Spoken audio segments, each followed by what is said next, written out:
Bonjour à toutes et à tous, bienvenue sur ce second webinaire spécial foncière et bailleurs, euh, consacré à la façon dont l'économie circulaire peut contribuer ou pas, c'est ce qu'on va discuter aujourd'hui, à augmenter la valeur vénale de votre parc immobilier.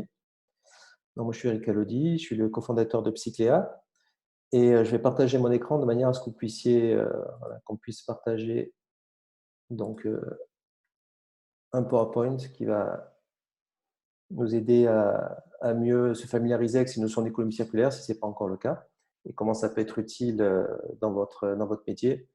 Juste un petit mot pour dire, pour rappel, pour ceux qui étaient sur des webinaires précédents ou pour découverte pour les autres, c'est qu'on fait ça dans le cadre d'une initiative qu'on a lancée pendant la crise du Covid, qu'on a appelée Alliance Bâtiments Circulaires, qui est une structure très légère, parce que ce n'est pas une association, ce n'est pas un business, c'est juste l'occasion en fait, de pouvoir partager ensemble les bonnes pratiques, les retours d'expérience, les produits, les processus que l'on utilise et qui nous semblent pertinents dans un cadre de construction de bâtiments sur un processus circulaire. L'idée, c'est de se dire finalement, dans la mesure où le confinement va prendre fin, et que finalement, peut-être, chacun d'entre nous, on a tiré aussi des conclusions pendant le confinement sur le sens, la course des choses, de voir comment on peut sortir, y compris dans l'économie circulaire, y compris dans la manière de penser, différent d'avant la crise, si on n'avait pas encore déjà adopté ce changement de paradigme que constitue l'économie circulaire. C'est d'abord, en fait, l'économie circulaire, c'est d'abord, en fait, une prise de conscience, euh, plus que ensuite des technologies, des méthodes et des outils. Et c'est d'abord, en fait, se dire comment je peux avoir un impact positif au lieu de contribuer finalement à la pénurie des ressources, je peux continuer, en fait, à les régénérer. Donc, si vous souhaitez, on a de plus en plus de propositions, contribuer dans des webinaires comme ceux-ci, encore une fois, sur vos retours d'expérience, vos bonnes pratiques, vos produits, quels qu'ils soient. Ça s'adresse à tout le monde, hein, de l'aménageur jusqu'au transformateur, en passant par le promoteur, l'investisseur, le bureau d'études, etc. Tout le monde est bienvenu. Nous, on s'occupe juste d'organiser ces webinaires-là et de communiquer. Et voilà, c'est par le partage des compétences et des ressources qu'on peut arriver vraiment en fait, à tendre plus rapidement vers une véritable économie circulaire. Pour rappel, l'économie circulaire, telle qu'elle est vue dans le domaine du bâtiment, déjà, c'est considéré qu'un bâtiment, c'est un métabolisme qui évolue. Souvent, on pense un bâtiment, voilà, il est construit pour 30 ans, ça dure, et puis ensuite on le déconstruit, on le démolit. Non, en réalité, il y a 75% des constituants du bâtiment qui sont renouvelés sur 30 ans et certains plusieurs fois. Vous avez une petite illustration liée à des statistiques qui sont issues de travaux de Stewart Brand et de Bill McDonough. Si certains sont intéressés par la référence au livre, en fait, vous pouvez m'écrire, je vous les donnerai. Et c'est important puisqu'en fait, rien qu'en France, il y a 50 millions de nouveaux bâtiments qui sont construits annuellement en France sur un parc immobilier relativement stable, estimé à peu près à 1 milliard de mètres carrés. Donc, si on regarde l'Europe, c'est à peu près 8,5 milliards, les États-Unis, c'est de l'ordre de 10 milliards. Donc, on s'aperçoit qu'en fait, c'est euh, un secteur qui consomme beaucoup de matières premières. Euh, Ça représente à peu près, en termes, sur les 50 millions dont je parlais, à peu près 35% de matières premières consommées pour le bâtiment neuf ou en rénovation. Et ça émet beaucoup de déchets. Vous le savez, 70%, ça participe aux déchets du BTP à hauteur de 70% des déchets français donc, en tonnage. Alors même que la réglementation nous demande de faire une valorisation dès cette année matière de 70% des déchets du BTP. Or, on sait, quand on regarde aujourd'hui ce que nous remontent en fait quand on va un petit peu creuser, on l'a fait pour différents clients, quand on regarde un petit peu ce qui nous remonte en termes de valorisation matière effective, les chiffres ne correspondent pas du tout à ce qui nous est remonté. Il y a même des choses qui sont franchement en fait, mensongères. Et puis le bâtiment correspond aussi, en fait, contribue à 26% des émissions directes de CO2 au niveau de l'usage. Et on ne prend même pas en compte en fait, ce qu'on appelle le scope 3 du bilan carbone, qui est finalement le carbone gris qui se trouve dans les produits qui contribuent à la fabrication des bâtiments. Donc toute l'énergie carbone, tout à fait toute l'énergie et donc en l'occurrence empreinte carbone qui a été émise depuis l'extraction de la matière jusqu'à la fabrication du produit. Donc ça, Aujourd'hui, ce n'est pas encore mesuré. Mais on a des moyens de le faire aujourd'hui. Et donc, l'idée, c'est finalement de passer d'un mode linéaire où les ressources sont gaspillées, les produits usagés ont encore une valeur, mais en réalité, ils sont confiés à des gestionnaires de déchets qui, eux, en fait, vont prendre l'argent finalement du propriétaire des ressources et vont essayer de s'en débarrasser, gérer à moindre coût. Donc, on est encore dans le modèle linéaire de gestion de déchets, dans une approche quasi sanitaire, où on essaie vraiment de se débarrasser du déchet en payant quelqu'un pour cela. Et les chiffres aujourd'hui montrent que ça part souvent, très majoritairement en enfouissement, en valorisation énergétique, un peu en recyclage, et aussi à l'export, parce qu'on cherche les filières en fait, qui sont les moins coûteuses, puisque dans ce modèle-là, le gestionnaire de déchets est payé en amont, et qu'ensuite il peut faire jouer sa marge en fait, selon le type d'exutoire qu'il trouve en aval.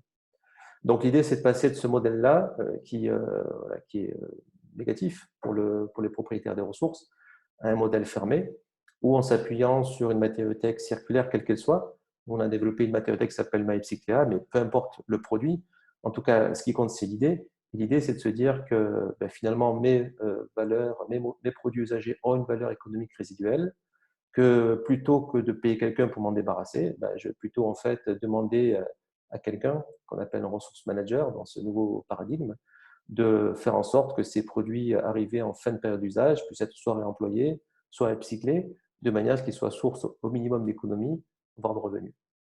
Donc aujourd'hui, on commence à voir qu'on peut générer effectivement de la valeur ajoutée à partir des produits usagés qui sont dans le bâtiment. C'est le cœur de la présentation d'aujourd'hui, puisque te dire, puisqu'il y a une valeur économique résiduelle, déjà, c'est intéressant de pouvoir la récupérer, et peut-être même que ça peut avoir un impact sur la valeur vénale de nos bâtiments et notre patrimoine. C'est là qu'intervenant Albert et nos discussions pour voir dans quelle mesure c'est vrai, dans quelle mesure c'est pas vrai, ou qu'est-ce que ça impliquerait.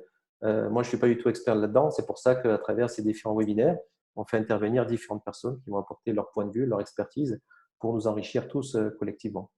Donc, si on rajoute au fait que, au-delà du fait qu'on puisse régénérer des produits par réemploi ou par recyclage en fin d'usage, on commence à avoir des retours qui dépassent les 80%.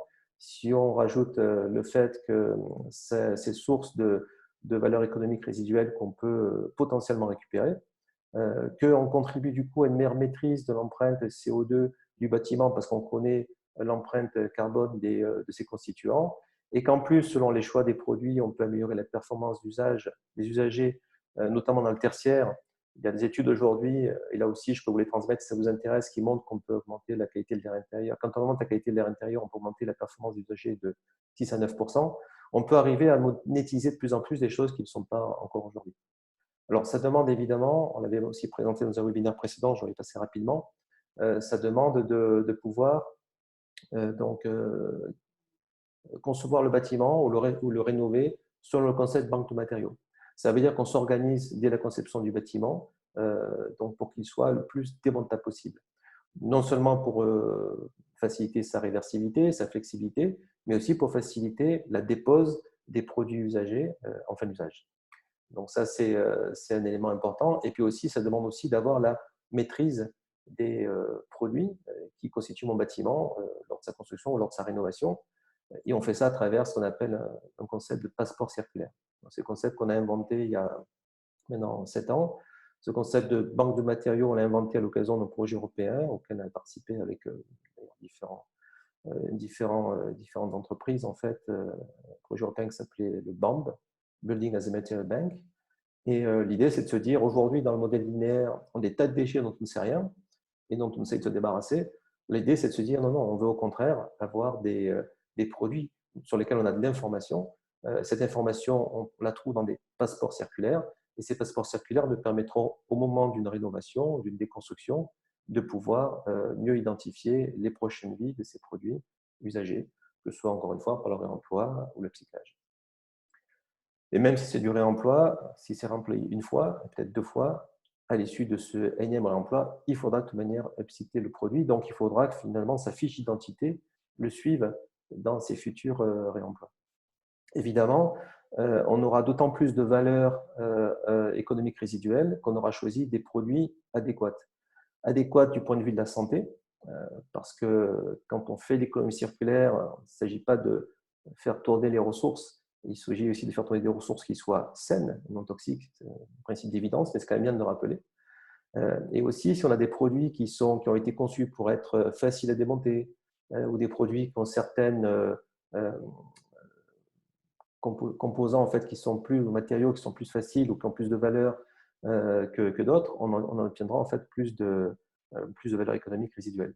Donc, juste un exemple, on avait travaillé il y a maintenant presque une dizaine d'années avec DIM par rapport donc à leurs collants. Donc, les collants en fait sont faits en nylon, comme vous le savez, donc en polyamide, hein, qui est le nom technique du polymère.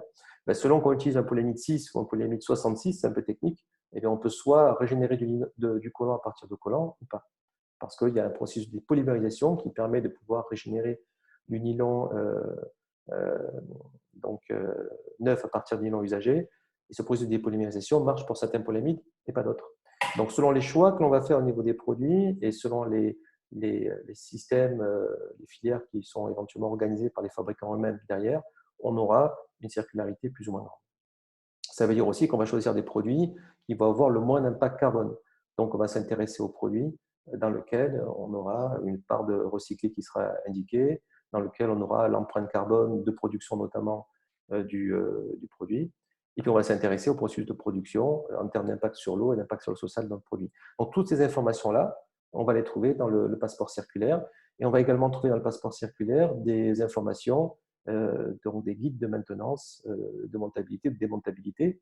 Et tous ces passeports-là sont créés par les fabricants eux-mêmes. On a fait en sorte chez Psychlia de mettre à disposition une librairie open source et gratuite de passeports de produits circulaires qui sont rentrés par les fabricants eux-mêmes et parfois par nous, de manière à pouvoir faciliter le travail des promoteurs et de leurs équipes quand ils vont vouloir construire un bâtiment circulaire. Donc ça, si vous êtes intéressé par ces informations-là, on a déjà parlé sur les webinaires précédents dont les enregistrements sont disponibles sur le site de Psychlia dans l'onglet Alliance bâtiment circulaire. Voilà. Donc, il y a un certain nombre d'acteurs qui sont déjà lancés là-dedans, dans ces bâtiments circulaires-là, des acteurs qu'on a accompagnés, qu'on accompagne, ou maintenant qui sont parfaitement autonomes. Et on trouve ça dans différents domaines. Aujourd'hui, on a près de 400 000 m² de bâtiments circulaires en France. C'est aussi en train de se propager en Europe, notamment dans le Benelux et en Espagne. Et on va trouver des gens qui sont dans l'hôtel, par exemple Accor Hôtel, en fait, qui aujourd'hui a conçu des chambres circulaires et dont le service achat a demandé que tous les fabricants aujourd'hui qui travaillent qui sont leurs fournisseurs rentrent des passeports circulaires dans la base dont je vous ai parlé tout à l'heure. Derrière, ça permet justement à ces hôtels-là de pouvoir faire derrière du réemploi en interne. Si je sais pas s'il y a une tête de lit qui peut éventuellement être utilisée depuis un hôtel d'un certain standard et un hôtel de moins standard, ou éventuellement de pouvoir upcycler en fait les matériaux eux-mêmes parce qu'ils sont conçus, ils ont été choisis pour être plus facilement démontables et non toxiques. Vous avez des sièges sociaux, là c'est le siège social de Vinci, vous voyez, à Nanterre. Il y a le siège social de Sogeprom qui a été rénové selon ce principe-là, donc à la Défense. Des parcs d'activité, il y a le parc biomimétique en haut à gauche en fait de la compagnie de Salzbourg que la compagnie construit à Arcueil. Donc c'est un parc d'activité et un centre commercial de 90 m². Donc c'est un très beau projet, en plus très inspiré des philosophies biomimétiques. Dessous, vous avez à Rennes, le palais du commerce qui est occupé par la Poste, qui est transformé en centre commercial, un espace de coworking avec une extension qui est fait par Frey et la Postimo. Vous avez aussi des centres de formation, comme ce que construit Nexity aujourd'hui pour Deloitte sur Val d'Europe, ou des logements et puis même des structures d'agriculture verticale, comme c'est fait à Réglementé-Masséna, PRRTEL sur Paris dans le 13e. Donc il y a déjà un certain nombre d'initiatives, mais vous voyez, 400 000 m² comparé à 50 millions tous les ans, c'est rien, c'est beaucoup et rien, c'est-à-dire que c'est un potentiel. Aujourd'hui, en fait, c'est minuscule par rapport à ce qu'on pourrait créer tous ensemble demain, et c'est un petit peu l'objet de ces webinaires-là. Donc, comme la question, c'est de comment créer de la valeur circulaire, de la valeur économique grâce à des bâtiments circulaires, je voulais juste en fait vous montrer comment nous, en tout cas, on permet de le faire à des gens qui ont construit des bâtiments sur ce principe-là et surtout caractériser tout ou partie des produits qui contribuent au bâtiment. Ensuite, pour faire un calcul de valeur économique résiduelle, c'est pas très compliqué. Il faut avoir de la data et puis quelques bons algorithmes, notamment un petit peu d'intelligence artificielle. Ça veut dire qu'en gros, on part de quantité de produits qui sont caractérisés et bien caractérisés par les passeports.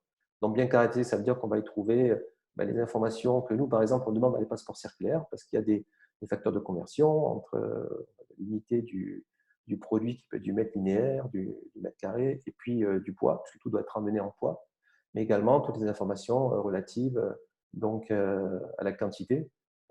Et puis nous, de notre côté, depuis 13 ans qu'on est dans l'économie circulaire, on a constitué de grandes tables, enfin plein d'entrées, qui, selon qu'il s'agisse d'un produit ou d'un matériau, va donner des informations telles que le coût de revente en cas de réemploi ou en cas de cyclage, en hypothèse haute, en hypothèse basse, le coût de mise en décharge, donc de mise en déchet, le surcoût de dépose sélective, quand on veut sortir un produit.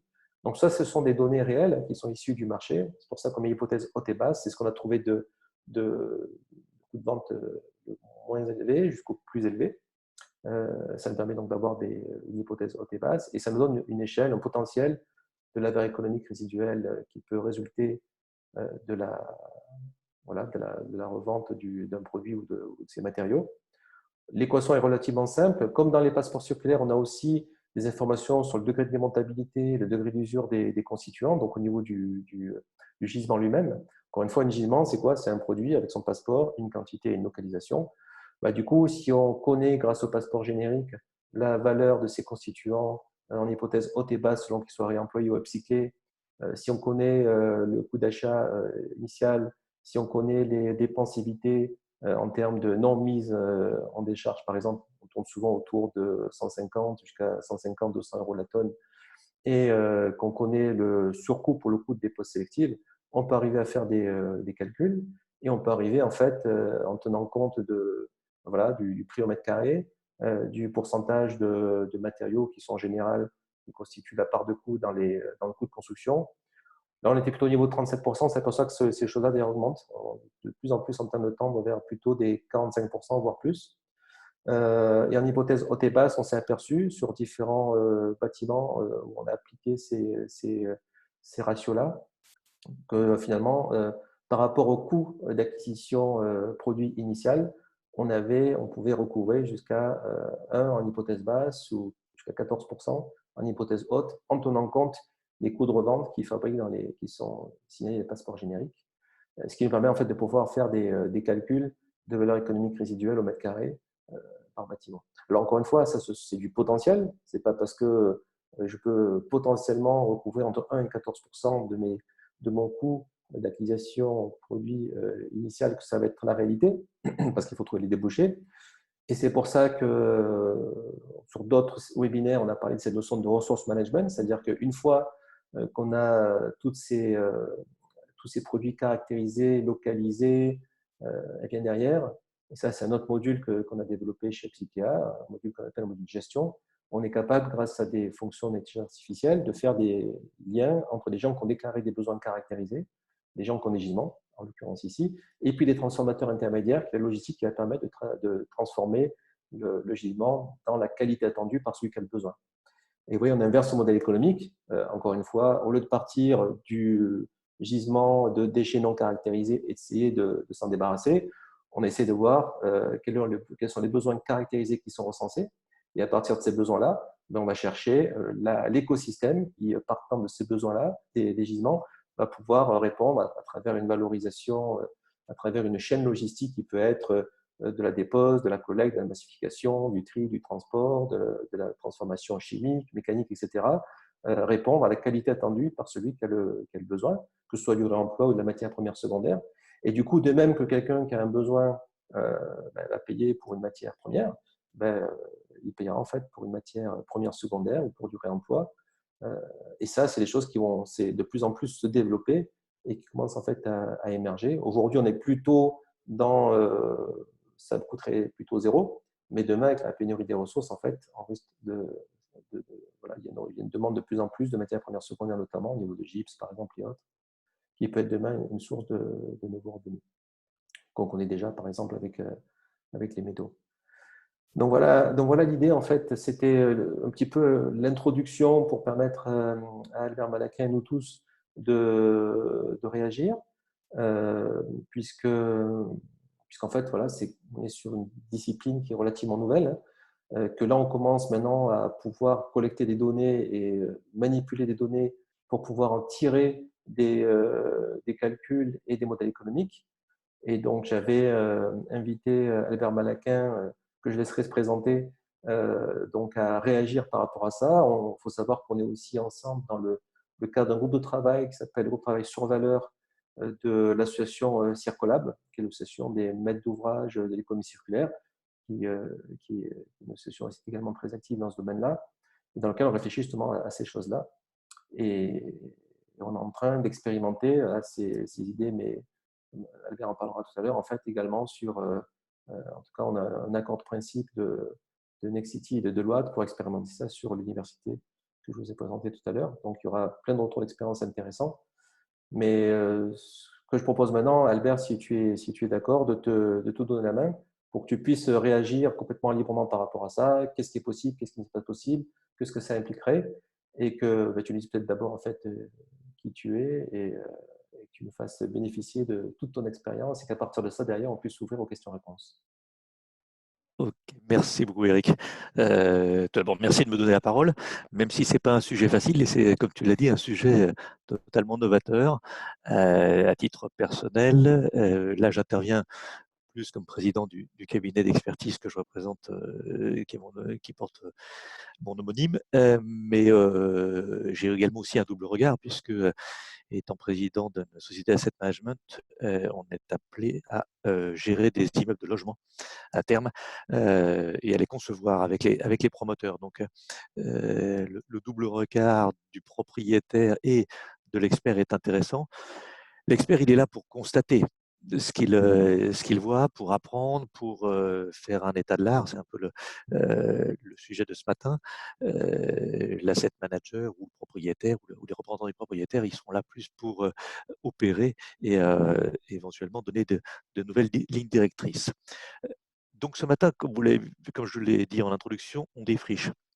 Donc je n'ai pas à vous présenter aujourd'hui de résultats chiffrés, mais je voulais évoquer avec vous une méthodologie de travail, puisque comme Eric l'a dit, d'une part, on réfléchit avec l'association Circolab à essayer de démontrer, si c'est vrai, qu'il y a bien des éléments de survalorisation sur des immeubles qui ont été conçus de façon vertueuse, que ce soit des immeubles bas carbone. Hier, j'étais à un webinar du Hub des prescripteurs bas carbone. C'est assez exemplaire dans la façon de réfléchir. Je pense que tout ça est lié. Et puis, d'autre part, sur le caractère recyclable des matériaux utilisés pour les immeubles que nous concevons aujourd'hui, que nous concevons demain, ou les immeubles que nous réhabilitons aujourd'hui, bien évidemment. Euh, j'ai pris bonne note sur la slide d'avant qu'on vient de voir avec Eric, que les ingénieurs et les hommes de l'art du recyclage sont capables aujourd'hui, à travers des passeports circulaires de matériaux, de chiffrer, on va dire, une espèce d'économie de déconstruction ou de remploi des matériaux au sein de l'immeuble. On a aussi vu dans la slide, dans les premières slides, qu'il y a des matériaux au sein des immeubles qui, qui ont une durée de vie plus ou moins longue. L'ossature, on parle de 30 ans, j'ai peut-être même 50 ans dans la tête. En revanche, effectivement, tout ce qui est mobilier, décoration, système technique, cloison et menuiserie et revêtement, tout ceci tourne à peu près entre 5 à 10 ans. On sait qu'une entreprise a une durée de vie en moyenne de 6 ans dans un immeuble de bureau en Île-de-France. Donc, il y a des matériaux à l'intérieur qui sont à recycler, à transformer, à changer et à récupérer éventuellement si on a une vision vertueuse de ce qu'on a employé au départ. Si je reviens à la méthodologie, comment on peut essayer, en tous les cas par construction intellectuelle, de démontrer qu'on va pouvoir créer un peu de valeur? Sur le plan méthodologique, en tant qu'expert immobilier, il y a une méthode qui est très simple et qui est finalement un formidable outil de scénario, c'est la méthode des cash flows. Puisque, toutes choses égales par ailleurs, quelles que soient les hypothèses de projection que l'on fasse sur les loyers, sur les événements et sur un certain nombre de choses et des travaux de reconstruction, un immeuble construit de façon standard, on a une certaine lecture prévisionnelle. C'est à peu près le reflet de ce que font chaque investisseur quand il se pose la question d'investir dans un immeuble. Et à ce stade, la façon dont les cash flows sont montés, on connaît bien les mécanismes et on arrive en actualisant tous ces flux futurs à une valeur 1. Si on fait ce raisonnement, et c'est pour ça que Eric évoquait tout à l'heure le campus de Deloitte qui est aujourd'hui construit par Nexity du côté de Marne-la-Vallée, ce campus a été conçu, et ce depuis l'origine, de façon optimale en matière de matériaux recyclables. Et alors, c'est pas moi qui vais l'inventer, ce sont les ingénieurs ou des gens comme Upcycler qui sont capables de nous dire, à nous experts, voici la valeur résiduelle de chacun des lots qui ont servi à la construction des bâtiments. Par la méthode des cash flows, si je peux démontrer que tous les 10 ans, soit il faut déconstruire, ça coûte 100, mais que j'ai une économie parce que je peux remployer, je peux revendre, je peux réutiliser tel ou tel matériau et que ce 100, il devient 90, toutes choses égales par ailleurs, sur cet événement dans le cash flow à 10 ans, j'ai évidemment une moins-value financière de travaux, donc une plus-value vraisemblablement, on va voir pour le propriétaire ou pour le locataire, ce sera la question d'après, mais il y a une optimisation financière que l'on peut quantifier, que l'on peut calibrer de façon raisonnée. Nous, en tant qu'experts, et sur le plan méthodique, on va donc s'appuyer sur ce que nous disent les ingénieurs, ce que nous disent ces filières de recyclage, ce que nous disent les fabricants dans leur capacité à racheter les matières premières ou certains composants des matériaux utilisés dans cet immeuble dit vertueux. Et on aura donc un cash flow théorique dans un premier cas où si l'immeuble avait été fait de façon traditionnelle, et on aura ces mêmes prévisions théoriques de flux financiers, mais avec les optimisations posées à chaque événement dans la vie de l'immeuble sur les 30 ans à venir, et en actualisant au même taux, on obtiendra un différentiel de valeur. Donc voilà, en tous les cas, par construction intellectuelle, ce que l'on essaye de mettre en place. Malheureusement, là, les 6 qui vont se transformer en 8 semaines d'arrêt, si on a eu le feu vert de Deloitte à intervenir, enfin le feu vert de principe, à pouvoir intervenir sur leur immeuble pour tenter ce raisonnement, la mise en œuvre n'est pas encore possible. Donc là, sous forme de clin d'œil, j'espère pouvoir en faire bénéficier, bien sûr, Circolab des premières conclusions, j'espère, d'ici l'été ou fin d'été. On sera peut-être en mesure en septembre de pouvoir structurer une communication. Et puis, il y a aussi une autre thématique qui est abordée dans les assises de l'expertise immobilière qui auront lieu le 28 septembre. Et là encore, il y a une table ronde sur ces aspects. Gageons que la science avance un tout petit peu et qu'on puisse quantifier, ou en tous les cas qu'on puisse proposer un raisonnement comme je viens de vous le faire, mais avec des chiffres sur cet immeuble qui se trouve en Île-de-France. Le deuxième exemple, également, alors là c'est par l'intermédiaire du groupe de travail sur la survaleur dans Circolable, auquel on va pouvoir avoir accès. C'est un immeuble qui est en Belgique. Là aussi, Eric le disait, le Benelux est un peu en avance.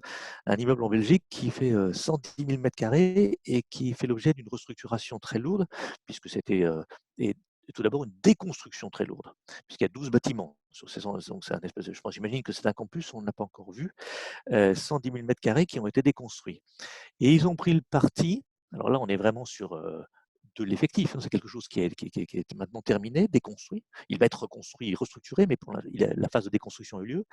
Et on va donc avoir accès au tonnage de déchets réellement produits, au tonnage de déchets qui ont pu être triés, au surcoût d'une part de l'inventaire par bâtiment de la sélection des matériaux qui étaient recyclables ou qui ne l'étaient pas, au surcoût du tri et de l'entreprise qui a fait ce qu'on appelle une dépose sélective, c'est-à-dire que je ne jette pas la cloison de façon brutale, mais au contraire, je la déconstruis, les isolants, les panneaux, la structure en fer ou que sais-je encore, ou en panneau de bois. Tout ceci a un surcoût. Et les capacités à revendre les matériaux déposés et triés a créé une valeur et des masses, à la fois en tonnage et en montant, qui sont assez spectaculaires. Donc, c'est une deuxième façon de qualifier et en tous les cas de donner de la consistance tout de suite, immédiatement à nos immeubles en place aujourd'hui, qui n'ont peut-être pas, qui n'ont pas de passeport circulaire par matériaux, puisqu'ils ont été construits, on va dire, depuis les années 70 ou 60 jusqu'à aujourd'hui, que ces nouveaux identifiants n'existaient pas, mais que pour autant, un audit sur des bâtiments existants peut démontrer qu'il y a des matériaux recyclables, que ça pèse X%, 15, 20, 25% du tonnage à déconstruire. Et ensuite, là-dessus, on peut en optimiser tel ou tel montant. Donc voilà sur le plan méthodologique. Alors il y aura peut-être d'autres idées qui viendront à l'intérieur du groupe de travail. Peut-être que dans nos échanges, vous nous en suggérerez d'autres. Mais en tous les cas, voilà les deux cas concrets qui aboutiront à des choses chiffrées. On va dire que l'expert immobilier se portera garant de la méthodologie, les ingénieurs du recyclage se porteront garant des quantités et du chiffrage technique évidemment de chacun des matériaux.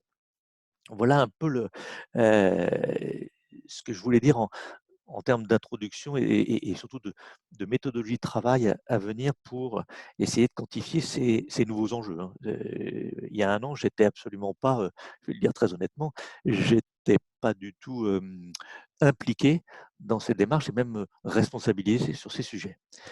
Mais si notre profession doit avancer, si notre façon de faire les immeubles doit avancer, il faut aussi que les gens qui ont l'autorité pour venir sanctionner positivement ou négativement la valeur de quelque chose, s'y impliquent évidemment. Une question que Eric, en travaillant ce webinaire, m'a posée. À votre avis, à qui bénéficiera, si on arrive à bien démontrer qu'il y a une survaleur, à qui bénéficiera cette survalorisation? Alors là, c'est un peu la bouteille à l'encre. On peut évidemment avoir deux raisonnements, et certainement que la vérité sera entre les deux. Soit le bailleur, toute chose égale par ailleurs, en fait bénéficier immédiatement son locataire et ça a une incidence et ça permet au locataire de louer un petit peu moins cher les mètres carrés de cet immeuble rénové. Je vous l'accorde, c'est peut-être une vision un peu utopique dans la relation bailleur-preneur. Si le bailleur fait des efforts à concevoir ces bâtiments de façon circulaire et propre, peut-être bas carbone, c'est sûr que c'est aussi pour bénéficier d'un avantage financier. Donc, je ne conçois pas que ça puisse revenir à 100% vers le locataire. À l'inverse, toujours dans un rapport bailleur-preneur, vous avez vu que le mobilier et la décoration, ce qu'annoncent les slides de départ, tourne sur 30 ans. Alors, c'est peut-être un peu incisif, mais à peu près 8 fois sur 30 ans. C'est-à-dire que tous les 4-5 ans, mettons 6 ans peut-être raisonnablement, tous les 6 ans, un peu comme une chambre d'hôtel, les mobiliers tournent. Et tous les 10 ans, les cloisons, les moquettes tournent. Peut-être à l'instar du bail vert qu'on avait initié en 2015-2016 dans l'univers des centres commerciaux pour limiter ou en tous les cas partager l'information sur la consommation des lieux privés. Peut-être que dans une négociation entre locataires et bailleurs, quand il va s'agir d'avoir des plans d'aménagement, de savoir qui paye quoi et ainsi de suite, peut-être que l'on peut imaginer que s'il y a un instant T, une cloison ou une moquette plus qualitative, qui a des caractères de recyclabilité à terme, qu'elle soit payée par le preneur ou par le locataire, si c'est le locataire qui prend l'initiative, il peut éventuellement le mettre sur la table d'une négociation face à son bailleur. Voilà. Mes tables, mes tables en bois, mes tables en aluminium, mes bureaux, mes salles de réunion, mes fauteuils seront peut-être à terme démontables et ainsi de suite. Je n'ai pas vocation à le conserver ad vitam aeternam. Par acquisition, vous en serez propriétaire. comment négocions-nous une petite valeur de sortie ou une réduction de loyer ou que sais-je encore. Là, je pense que les hommes de l'art inventeront quelque chose. Nous, on est là que simplement pour constater ce qui se passe. Mais en tous les cas, si on arrive à bien quantifier cette survaleur ou cette création de valeur, bien, j'imagine que les conseils des deux parties pourront se l'approprier pour ensuite le mettre sur la table et voir comment on se répartit cette survaleur. La dernière idée peut-être que je voulais également partager avec vous, qui est une idée un tout petit peu plus large si on quitte uniquement l'univers financier, même si on sait combien il drive nos décisions. Euh, Historiquement, et là je parle vraiment de mon expérience, un actif, qu'est-ce que c'était qu'un immeuble? C'était d'abord un actif d'investissement avec une espérance de rendement en capital. Un actif de rendement, c'était un actif de rendement avec une espérance locative. Donc on essayait de tirer le meilleur rendement de l'investissement de départ. C'était éventuellement un actif d'usage, la vision du locataire. Tiens, en fait, est-ce que ce que je construis, quelqu'un en aura l'usage, correspondra à un usage, à une demande et à un marché? Donc, c'était sous ces trois regards qu'un immeuble était. Regardez, est-ce que j'ai fait un immeuble au bon prix? Est-ce que j'en percevrai des fruits intéressants? Et est-ce que mon locataire en aura un usage pertinent? Eh ben, j'ai envie de mettre sur la table aujourd'hui un éclairage qui m'a été apporté d'ailleurs de mes confrontations et de mes échanges avec et Groupama, en l'occurrence Laetitia Georges. Il faut voir l'immeuble comme aussi un actif de ressources. Parce que même si un immeuble ancien est devant nos yeux, la capacité à produire du recyclage de matières premières est un élément qui, au-delà de l'aspect financier, je pense, nous responsabilise tous, parce que je pense qu'on est tous d'accord à l'échéance de 2050 qu'on aura vraiment épuisé tout ce qu'on pouvait tirer de notre bonne vieille terre en termes de matières premières.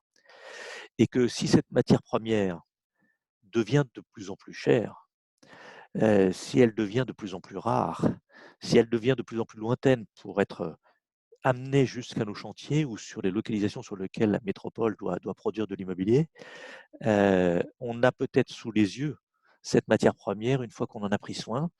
Alors ça veut dire en prendre soin pour l'identifier, ça veut dire en prendre soin pour la monter de façon correcte, pour ensuite la rendre démontable. Et on peut pas, tout le monde est concerné par il n'y a pas que les maîtres d'ouvrage. Si les compagnons montent mal un matériau, j'en sais rien, une façade qui avait certaines caractéristiques de démontabilité et qu'il s'avère qu'il le scelle dans le béton, on aura tout faux. En revanche, si cette façade qui peut être recyclée et démontable et qu'on la rénove 20 ans plus tard, eh bien, je pense que notre industrie aura de façon collective fait jouer sa responsabilité et contribuera à faire de l'immobilier un peu autrement. Je pense que c'est une obligation, en tous les cas c'est ce que cette période de pandémie nous oblige à poser comme réflexion. Voilà. C'est une piste. J'écoutais hier je vous l'ai dit tout à l'heure, le hub de prescripteur des immeubles bas carbone. Là aussi, ça m'a interpellé. Être capable de faire des immeubles qui consomment le moins possible de cette matière première me semble pertinent. J'ai relevé quelques exemples et je suis assez optimiste d'abord de nature, mais là en particulier, on voit que la prise de conscience de certains faiseurs dans l'immobilier, j'ai parlé d'Altar Ecologidim qui a pris 50% dans Oudéum pour essayer de produire des immeubles de logement à Ossaturbois.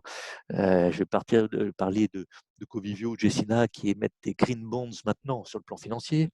Sogeprom nous témoignait hier qu'ils faisaient leur premier immeuble de logement à Lyon, dont la norme, dont le label, alors c'est très technique, E3C2 va être atteint, c'est-à-dire à la fois en termes d'énergie consommée et de carbone consommé pour la construction de ce nouvel immeuble de logement, et particulièrement performants. Voilà, tout ça me rend très optimiste. Pour conclure sur le rôle de l'expert immobilier, à nous d'essayer de trouver la bonne méthode pour quantifier et sensibiliser le plus grand nombre à cette valeur pour l'instant inerte dans les bâtiments existants.